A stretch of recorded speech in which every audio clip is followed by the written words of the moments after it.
Okay, so we're gonna take the HTTP server, the low-level HTTP server that you guys built and have modified, and we're gonna uh, extend it. So we're gonna now Dockerize it.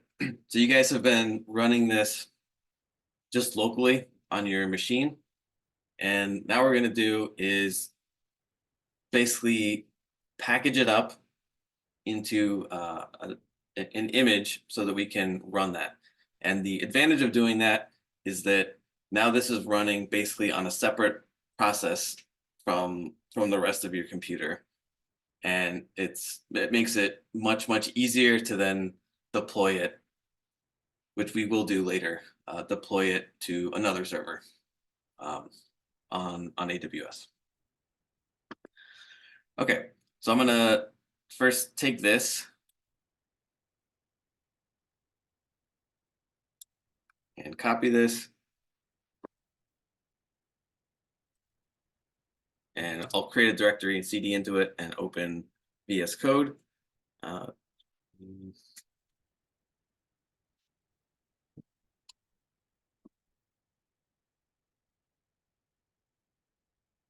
Server I.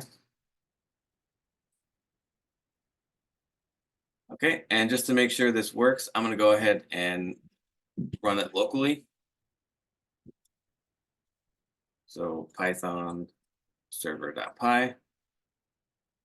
Okay, and now I should be able to make a request here. So if I use curl localhost 9292, and I get an HTML document. So I can keep doing that. Okay, so that works locally. I'll stop the server. So now what we want to do is not just have this run locally, but have it package it up into a Docker container. So we need to describe the runtime environment where this code is going to execute. So we'll create a Docker file. And the first thing you have to do in the Docker file is what?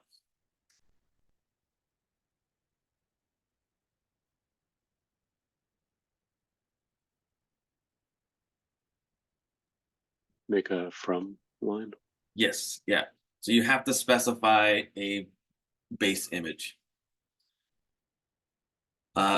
So what is a base image?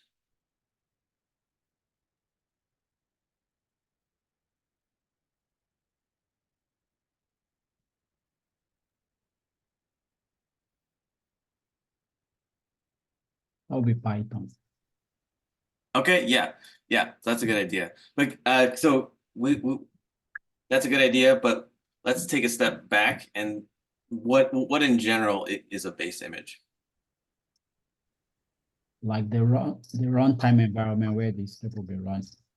Exactly, yeah. So it's basically the operating system that you want to use. It's the operating system, and we can use, as Toby mentioned, we can use the Python official Docker image. So Python Docker.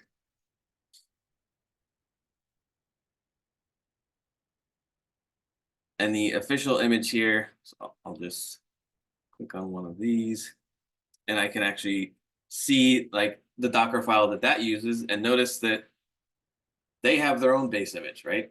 So if I have a Docker file and I use the Python base image, it's going to use this, which uses this other base image. So there are more like fundamental base images. The Python image is based on something else, and it does a whole bunch of stuff here, which we don't need to worry about.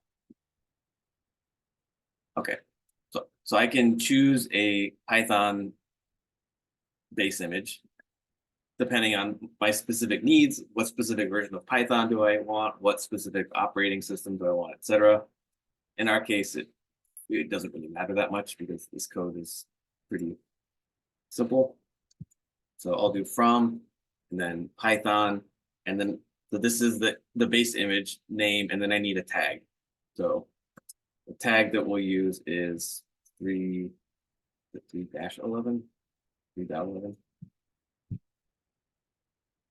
Although, this could basically be anything in their case. Okay, so I'm saying I want to use this Python base image, which has an operating system, and it also has Python installed. So that's the extra convenience that you get. You don't have to then start from some generic operating system image and then install Python and then do everything else. So this is just allowing us to skip a step because we know we need Python. Okay. So once I have Python installed, the minimal thing I need to do now is, so if I imagine that instead of being a local Docker image, this is somewhere on a server. So I have an AWS EC2 instance, and I've just installed an operating system there. If I want to run this server.py, what do I have to do next?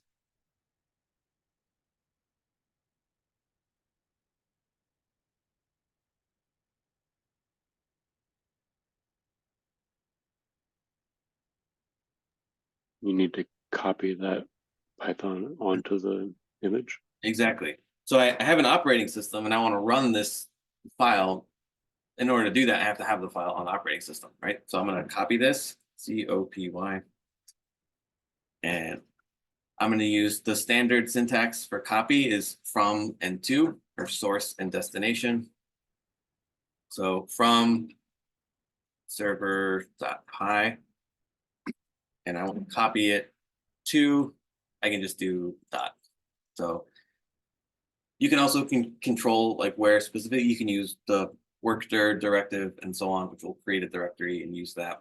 But absolute simplest possible thing you can do is just plop it down at the root level in the Docker image.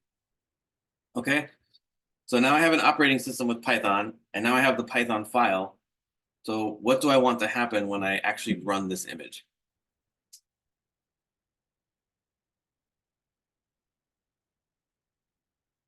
Or I was poorly phrased. What do I have to do to actually run this image? The commands. Yeah, exactly. So I could do cmd. And when I actually run it, I want to do just what I did right here locally. So Python, you have to specify it as a list of arguments, which is a bit weird, but that's how it is. Server.py.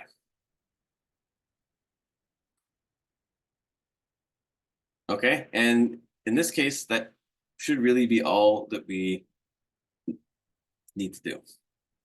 Okay, so I have this Docker file, which is a description of the container to actually create the image. What do I need to do?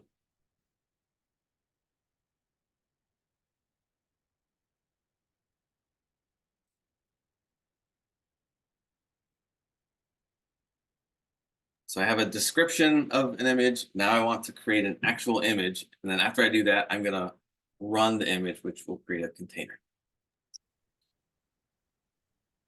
Build it in the Docker. Docker build. Sorry, say that again? Docker build. Yes. Yeah, we have to build the image. So Docker is going to use this Docker file as a blueprint, and it's going to build an image.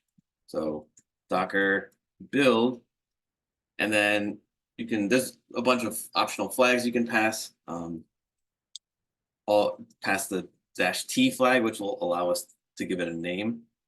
So Python server, you can call it whatever you want, and then dot. So this argument right here is the path to the Docker file. So in this case, we're at the root level and there's just one Docker file.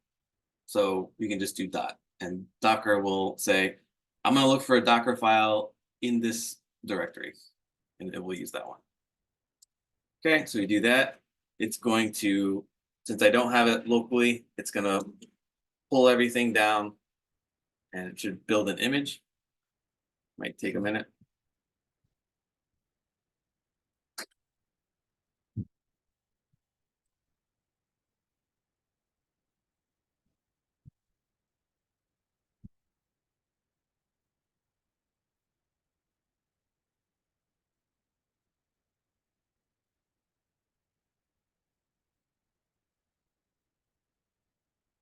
Okay, and then once this builds, how can I verify that the image actually exists on my local machine?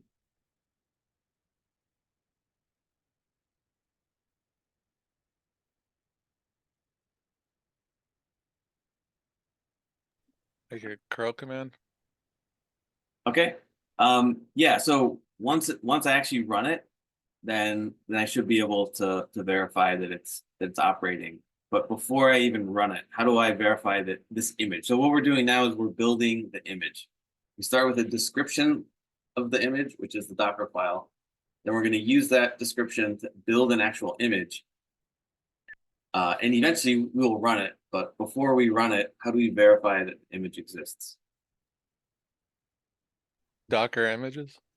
Yeah, exactly. So if I do Docker images, I can get a listing of all of the images that are on my host machine. In this case, we just have this one. So here's the name that I gave it. If you don't give it a name with the -t flag, it will create its own name. Okay. So here it is. So now I want to actually run this image. And the command for that is Docker run and then Python server. So I can do that and it will run. So I'll just go ahead and execute that right now.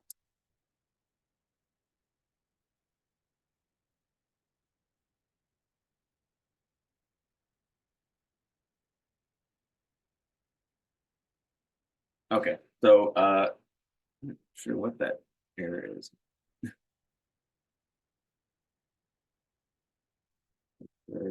Run 18.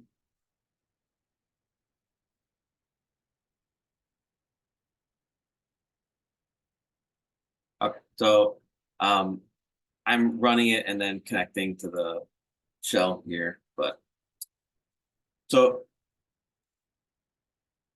if I want to actually run this and then use it to create, for example, to use curl to make an HTTP request, I can't actually do that directly because I have this image and it's running, but it's like it's running on a separate, it's running on another computer somewhere else.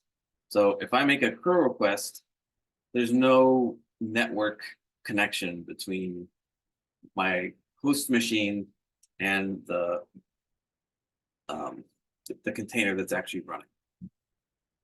So what you have to do is you basically have to create a way for those things to connect. And you do that with port mapping. So if we go here to the README, you can see that when you actually run it here, you need to say, hey, on my local machine, if I go to localhost port whatever, I want to actually forward that request to this containers instance 9292.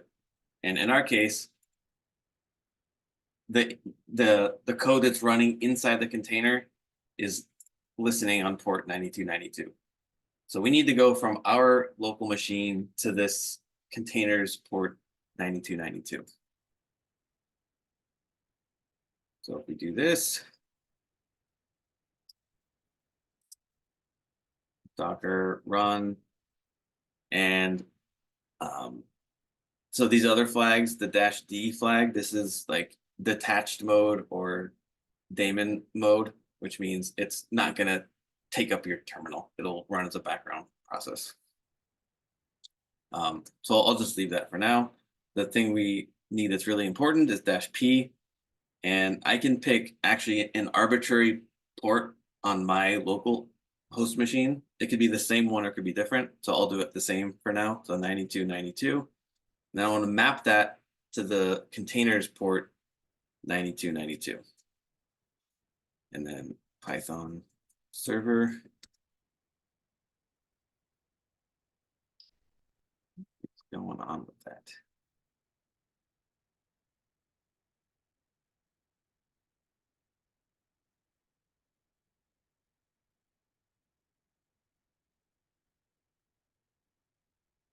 I have not encountered this before. This is strange. Make sure, let's see.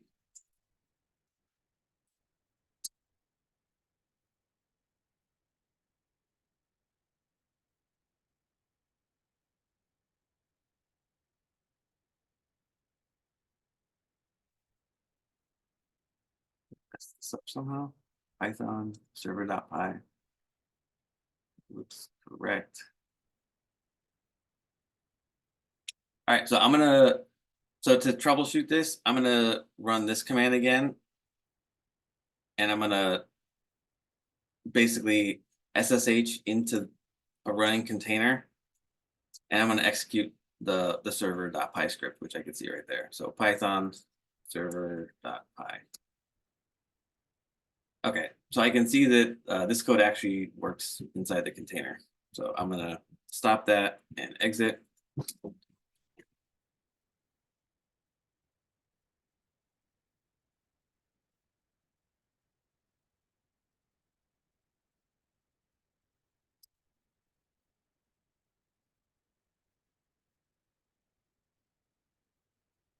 Call this, make sure I'm not misspelling anything.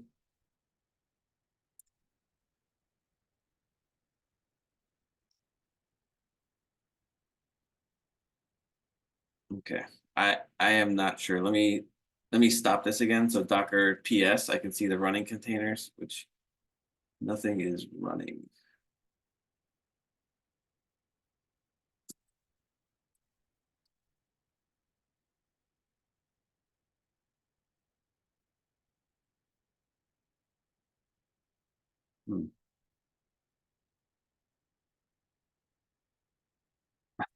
This is strange. I'm wondering if it's because I'm at the root level. Maybe I don't have permission to run that. Do you need to have Docker open? So Docker is actually, so if Docker weren't running, it wouldn't even allow me to build the image. Gotcha. So I do have Docker running. I'm not quite sure. SH1 not found. And so to troubleshoot, I basically SSH'd into the image and manually executed this command and it works. So it looks like it does work. And then when I run it here, it just exits immediately. Did I miss something when I copied this? I don't think so. So let me try a modification. So I'm not sure what the problem is, but I'm going to create workdir. So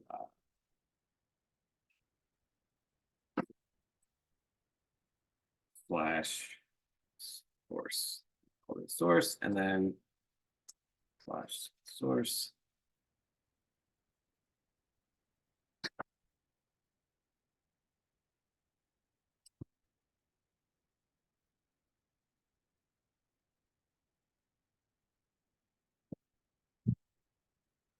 All right, so I'm going to rebuild the image because I modified the Docker file.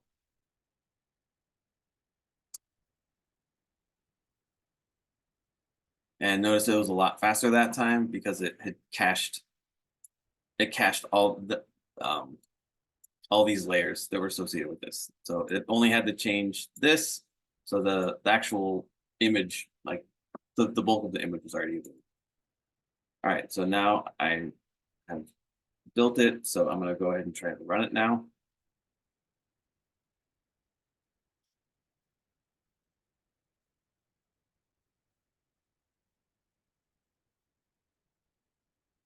And it's still not running.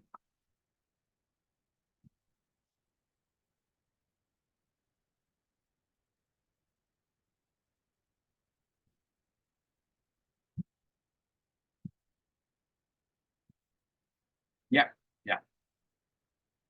I think maybe you need to chmod the script that you're running, the Python script, as an executable file? That could be. I think usually you don't have to do those Python, but yeah, that's definitely a good thing to try. So let me see what the permissions are. So ls-l and the server.py, yeah, it doesn't have execute permission, so I can try modding that. So ch mod c755 server.py, and then I can try rebuilding the image.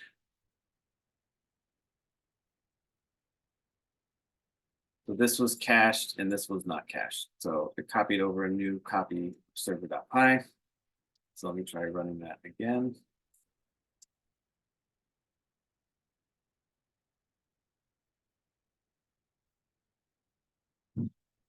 Yeah. So I'll SSH into this.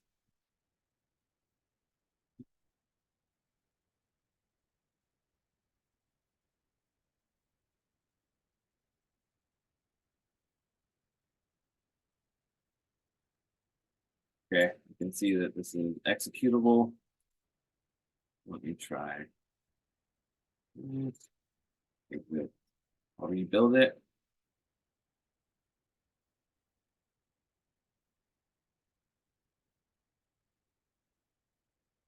Okay, run it.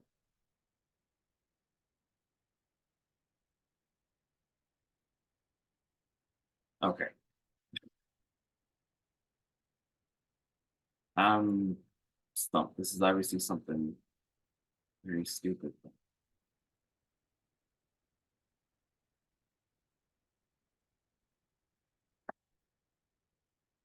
Let me try copying this directly.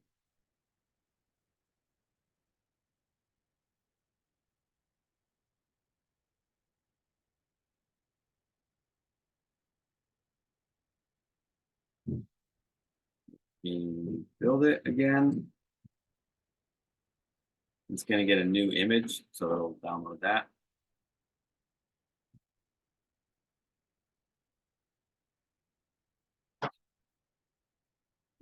Run this.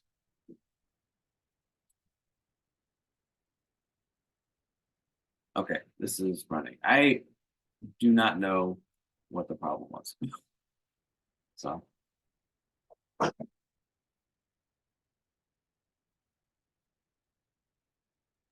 All right, well, I will take a look at that during a break, but let me just, so Python 3.11, copy this.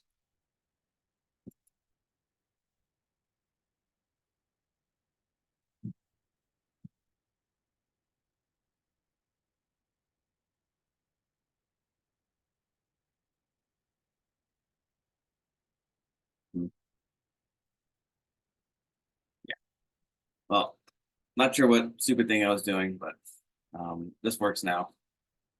So I don't now, know if it's, sorry, I don't know if it's Okay. related, but Python 3.11 isn't a tag that's on the Python page on Docker Hub. I'm not sure if that makes a difference or not. It only Yeah. has 3.11 and then the Alpine versions. Yeah, that is a good point. There's also images that exist that aren't, so these are basically like the most recent ones, but there are other ones as well. But yeah, that could also potentially be an issue. So if I tried,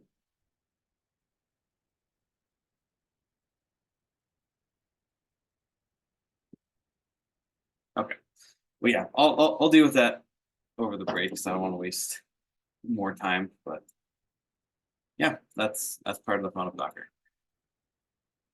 Okay, so this works now and it should be running. So Docker PS just to make sure. Again, still running, and you can see that under ports here, we're mapping 9292 to 1992 inside the container. So I'm going to use curl now. So curl local host 9292. And I can get this, and I'm getting it from the actual container now. All right, so I'm going to stop this. So Docker stop, and I can grab the container for the container ID.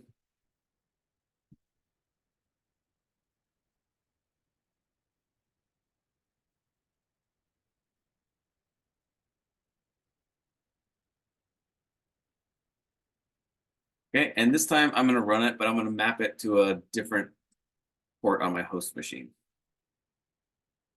So instead of 9292, I'll do 9294, whatever.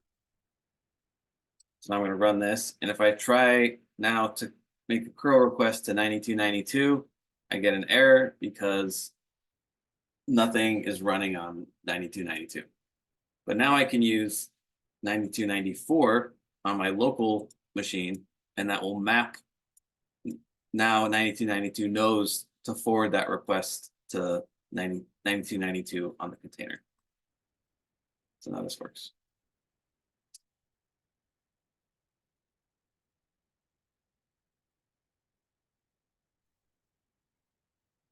All right. Yeah, so that's a basic idea. So we'll take a break and then we'll come back and then we'll add a new route basically to this server. So take 5 minutes or so, and then we'll come back and add to this.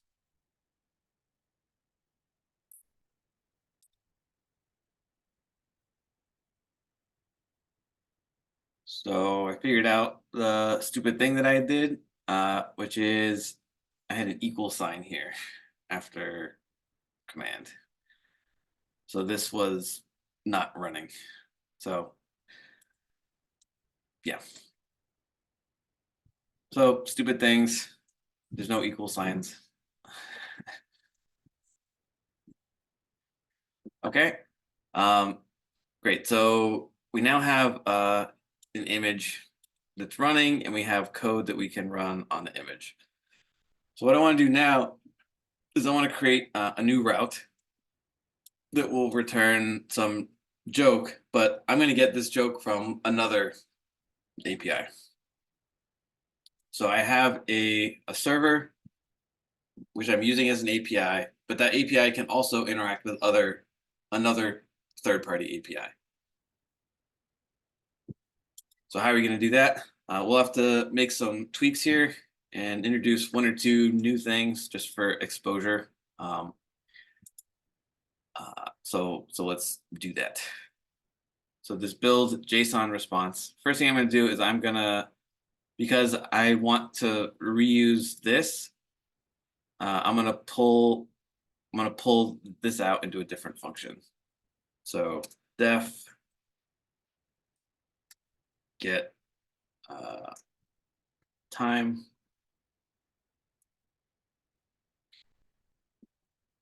and then I will put this stuff over here.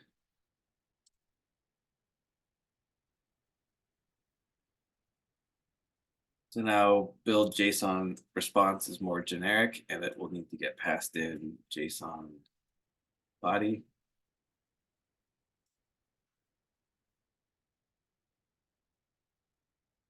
Turn JSON body. Okay. And then when I call this here, instead of build JSON response right here, I'm going to call build JSON response with get time.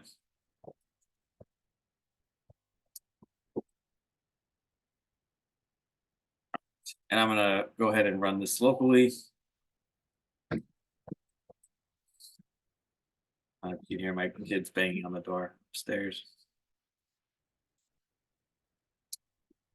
Okay, so that should still work, and I can confirm this. So this is just running locally, but if I do local host 9292/time, I have to use curl, of course. I get the current time. Okay, so that work, so that minor refactor is working. Now what I want to do is I want to create another method, which is going to get a joke. So def get joke.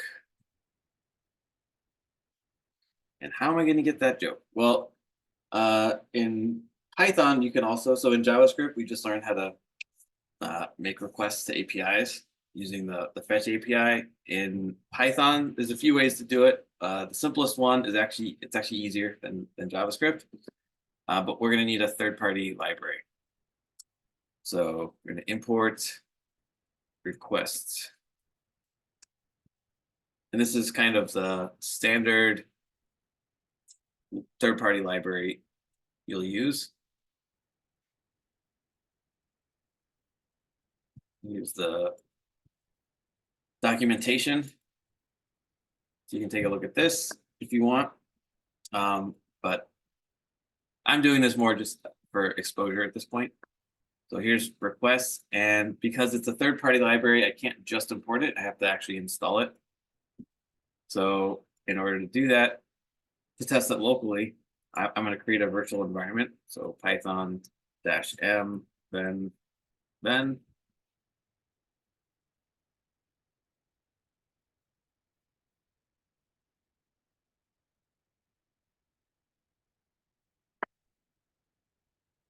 Okay, and I will activate it. Source activate. And I'm going to install requests. So pip install requests.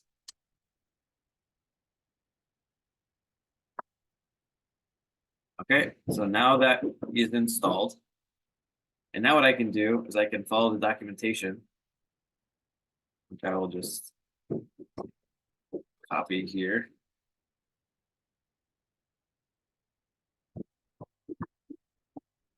So it's requests.get, and I actually don't need this other stuff. And then just the URL. And the URL in our case is going to be this.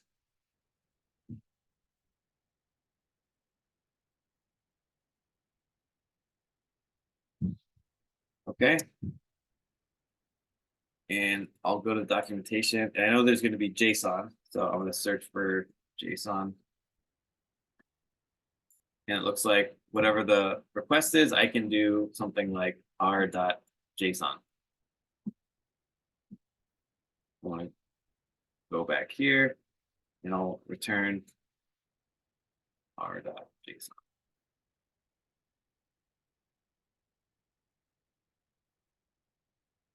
Okay, so now I'm going to create a new route here. So I'm, not 100% sure this works yet, but we'll see. So I'm going to create a new route. So instead of /time,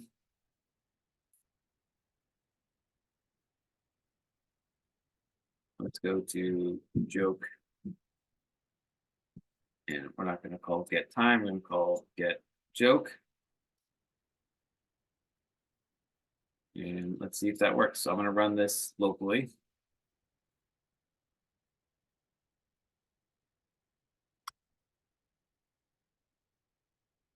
Go curl, and then instead of /time, joke. See what happens. I got something, but it got cut off, which is kind of strange. So let me try. I'm going to add a log here.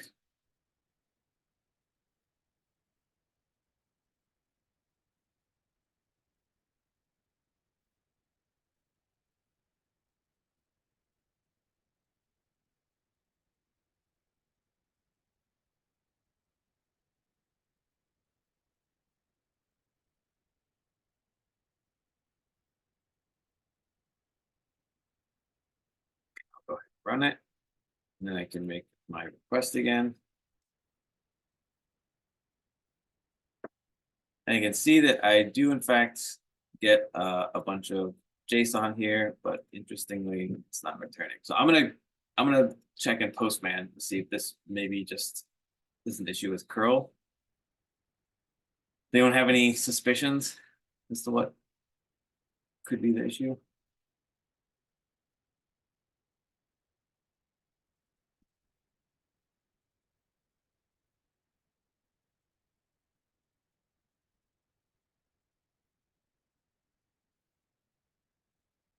92, 92. I guess is it something with quotes, but I'm not sure. Joke. Okay, server returned over. Yeah, so because this is our janky homemade server, that's not going to work. Let me try. So let's see what I actually do get. I get cat egg. Jeez. Really strange.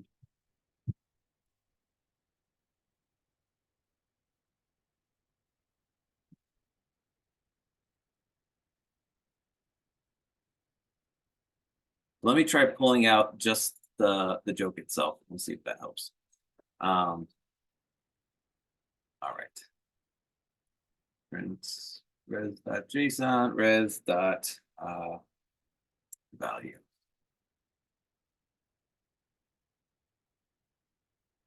We'll stop this and run it again.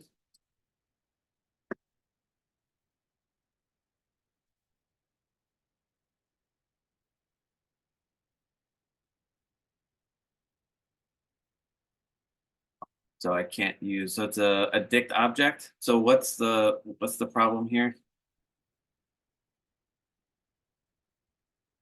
The dict object has no attribute value.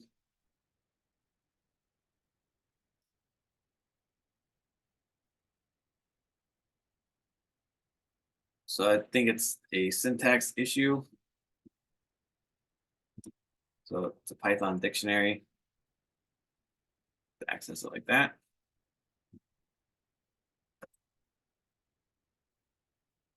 We'll try running that again.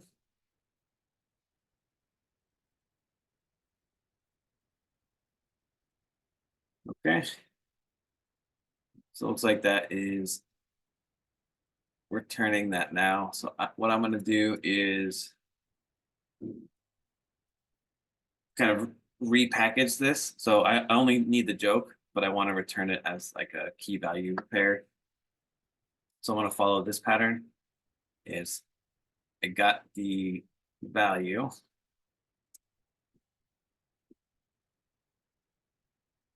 I'm going to repackage that. So res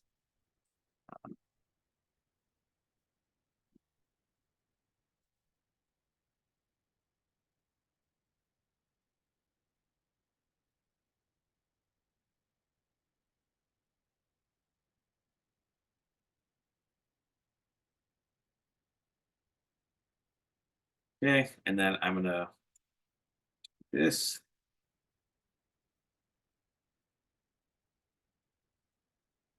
And then return the JSON body.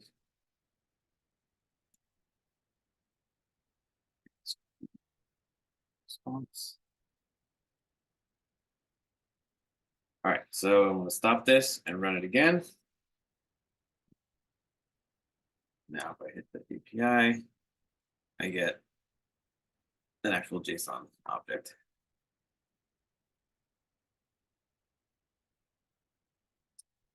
Okay, so I've just modified the code, and now I'm sure that it works locally, but I want it to work inside the container. So because we needed to add this additional third-party dependency, we just try to run this now, it's not going to work because we don't have requests installed. So what I'm going to do is I'm going to create a file called requirements.txt, which is going to list out all of the third-party Python libraries that need to be installed. You can do that. One way you can do that is pip freeze. So this will basically grab everything in the current environment, all third-party Python dependencies. And if I just run this, here's what it has. And then I'm gonna redirect this output. I'm gonna create a file. So pip freeze with redirect and then requirements.txt. So now I have this requirements.txt file right here, which has requests and then other things that requests depends on. Okay, so I have this request file, and now what I'm going to do is I need to add a new command here. So after I copy everything over, actually, you can really do this whenever. I'll probably do this right here, actually. Is I'm going to run a command. So I want to install everything that's in requirements.txt. And the command for that is Python, or yeah, pip install -r requirements.txt. So pip gives you the option basically to install from this requirements.txt file. So if I list all the, it's just like the package.json in a node project, it lists all the requirements. So, you know, if I push this up to GitHub, I don't actually push up the virtual environment. I just push up this. And then when you want to use it, you install on your local machine all of the requirements. So you can do that here. I already have these installed, obviously, so that it's not going to do anything. But I have this command, so I know what the command is to install it. So I will execute this command, run.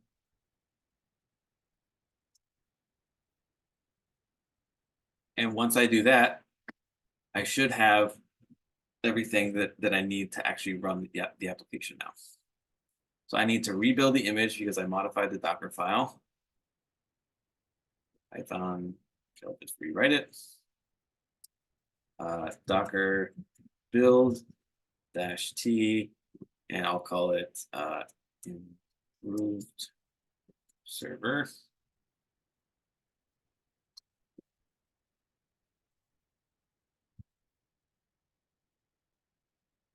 You can see here that it's actually installing and we get an error. So we get an error which says could not open requirements file. No such file or directory. So what do we have to do?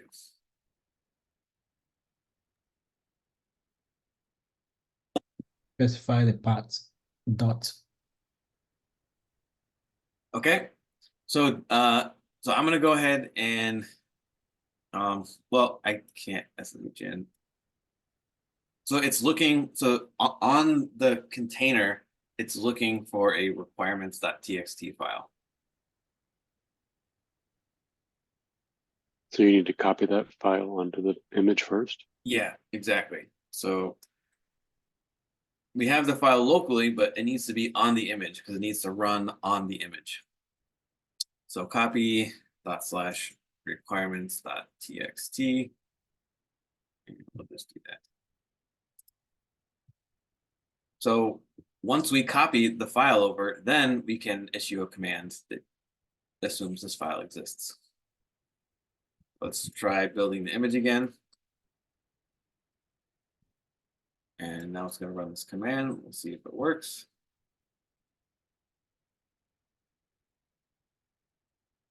Okay, so it looks like that does work. So now I'll try to run it. So Python or Docker run, and I will map the ports. So -p, let's do 94, 95.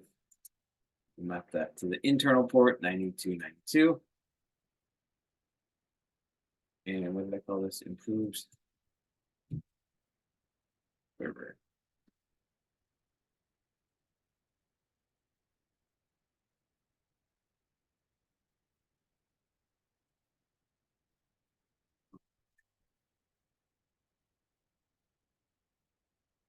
So if I go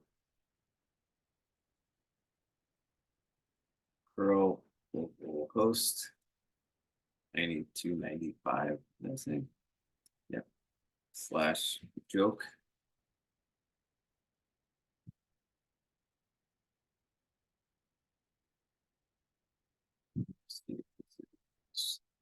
Actually running.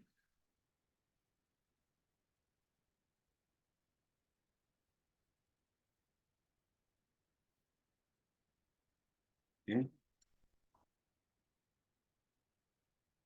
Docker stop to B. I think you just had it on 94, 95 instead of 92, 95. Oh, okay, thank you.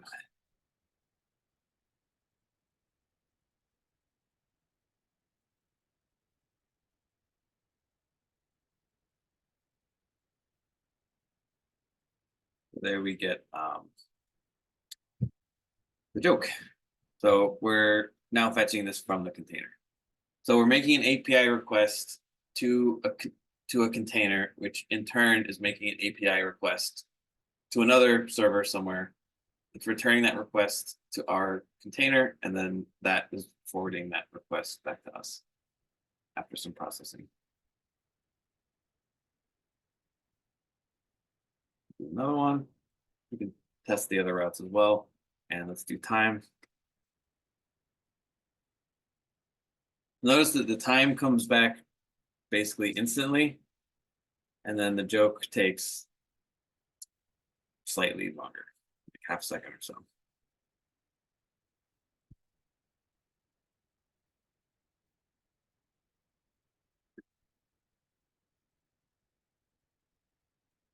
Okay, any questions about that? So the basic takeaway here, it's obviously you guys are not going to be building your own HTTP servers from scratch like this, but it's just to get you to realize that, hey, it's just, it's just bytes being passed around in a specific format that everyone expects, and then you can do whatever you want, right? An API is just, I make an HTTP request, it gets routed to a function, and then I can do whatever I want in that function. So if you want to run an entire complicated application, you can do that. If you want to talk to another API, like anything you can do in the code, you can do here, and then you just need to basically return JSON from it at the end. And we'll see this when we get to Django, for example, and you'll see it in any other web server, but a route, like you make the request, that request gets parsed, and ultimately just some function is going to get called. So that request will get routed to a function, that function will get called, it will return something, which will get passed back to the client.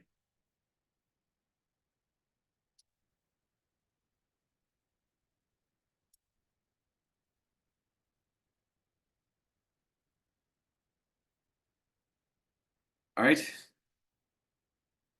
So for the challenge today, we'll do this. So what we'll do is, so I want people to work on this individually. You can obviously, be in your groups and ask each other for help and stuff, but I want everyone to individually do this. So you'll Dockerize whatever your API was from the last challenge. And then you'll need to push it up to Docker Hub. So let me show that real quick as well. So I have this image, Docker images, and I'm going to remove some of these. So Docker RMI, let's try that. Docker RMI 1739 BC 69 Docker PS-A. So I can see all of these that are stopped. So I can go through by hand. There's also Just stop sharing your screen, chat. oh, sorry, thank you.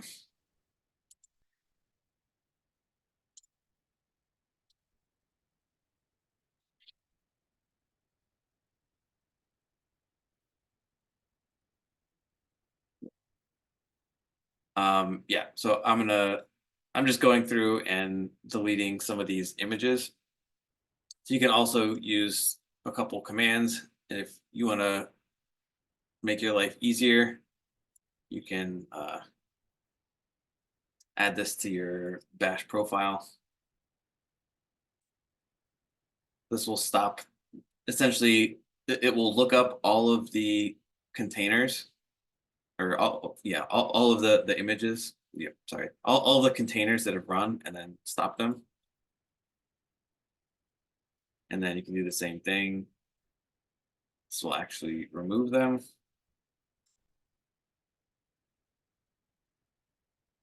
And if I do Docker P or PS-A, I don't have anything hanging around, and Docker images.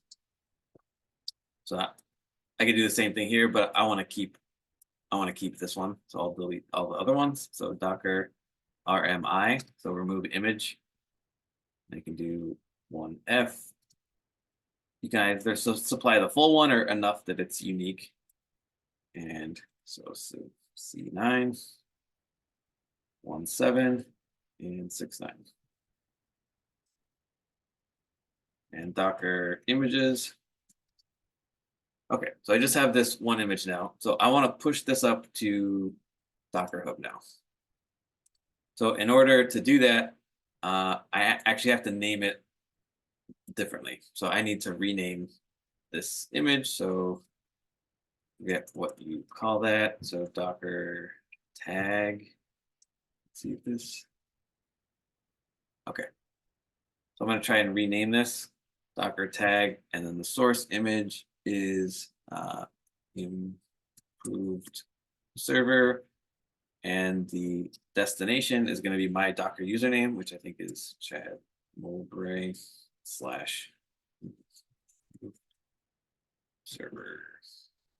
I'll call it joke server. Okay, and if I do Docker images, that has been renamed. So now I can push this image up to my Docker Hub account. So Docker push Chad Mowbray / joke server.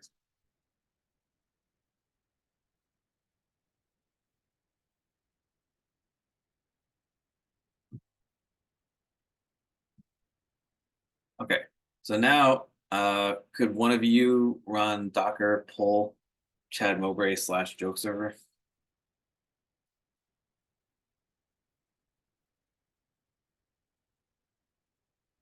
Or several of you?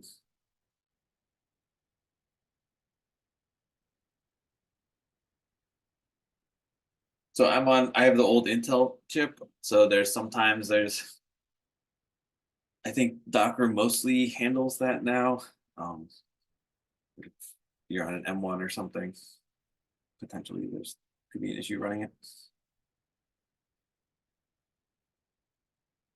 So are people able to pull the image?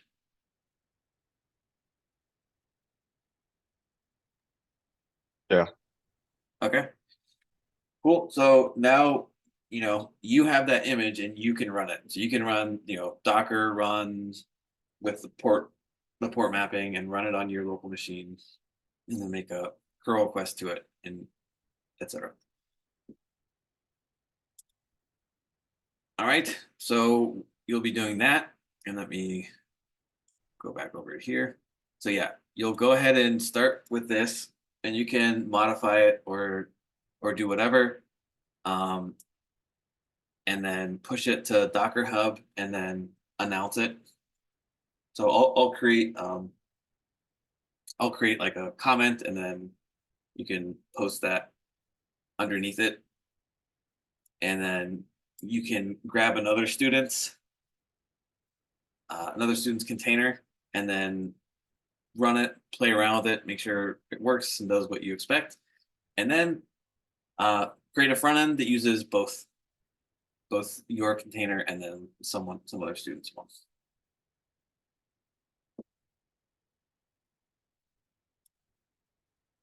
Okay, and if anyone has any issues with anything, Docker problems, etc., just let me know.